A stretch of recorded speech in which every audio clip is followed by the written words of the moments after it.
প্রিয় বন্ধুরা, আসসালামু আলাইকুম। হোমিও এইড চ্যানেলের পক্ষ থেকে আবারও আপনাদের মাঝে হাজির হয়েছি আমি ডাক্তার জে.এম. হাসান চিশতি।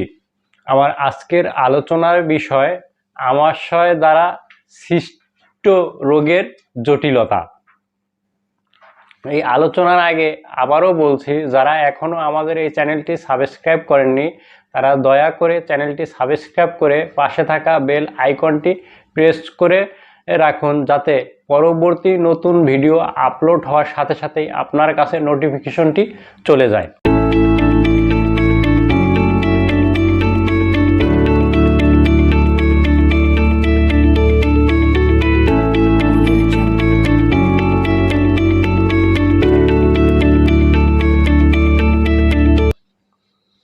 তো এবার আসি মূল আলোচনায়, আমাশয় দ্বারা সৃষ্ট রোগের জটিলতা। আমাশয় যদি চিকিৎসা করা না হয় তবে এটি আরও জটিলতা সৃষ্টি করতে পারে এবং এটি মারাত্মক হতে পারে। আপনাকে মনে রাখতে হবে যে এটি একটি ছোঁয়াচে রোগ এবং এটি স্পর্শ করলেও সহজেই ছড়িয়ে পড়ে। ঠিক আছে, আপনাকে এই রোগের প্রতি সতর্ক থাকতে হবে, কারণ এটি জীবন হুমকির জটিলতা সৃষ্টি করতে পারে। আমাশয় হতে পারে এমন কিছু রোগ এখানে রয়েছে। ডিহাইড্রেশন। যখন ডিহাইড্রেশন হয় তখন আপনার বমি, ডায়রিয়া হতে পারে। যদি 5 বছরের কম বয়সী শিশুদের ক্ষেত্রে এই আমাশয় হয় তবে এটি খুব প্রাণঘাতী বা মারাত্মক হতে পারে। Post infectious arthritis. আমাশয় পরবর্তী সংক্রামক আর্থ্রাইটিস হতে পারে এবং এই রোগের সাথে যে ব্যথা হয় তা বিশেষ করে আপনার জয়েন্টগুলোতে অসহনীয় হতে পারে, ফুলে যেতে পারে, লাল হতে পারে এবং আপনার চলাফেরা করাটা একটা কষ্টসাধ্য ব্যাপার হতে পারে, যা এই আমাশয়ের রোগের সৃষ্টির জটিলতার কারণে এই সমস্যাটা দেখা দেয়। এছাড়া হেমোলাইটিক ইউরেমিক সিনড্রোম।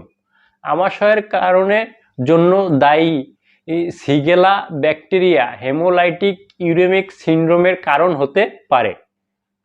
এখানে ব্যাকটেরিয়া আপনার কিডনিতে লোহিত রক্তকণিকা প্রবেশ করতে বাধা দিতে পারে। এটি রক্ত স্বল্পতা, কিডনির ব্যর্থতা এবং প্লেটলেটের সংখ্যা হ্রাসের কারণ হতে পারে। সংক্রমিত ব্যক্তি চিকিৎসার পরেও খিঁচুনির সম্মুখীন হতে পারে, যা একটা জটিলতা। এটি আমাশয়ের চরম লক্ষণ, যা মৃত্যুর ঝুঁকি বাড়িয়ে দিতে পারে রোগীর জন্য। Blood stream infection.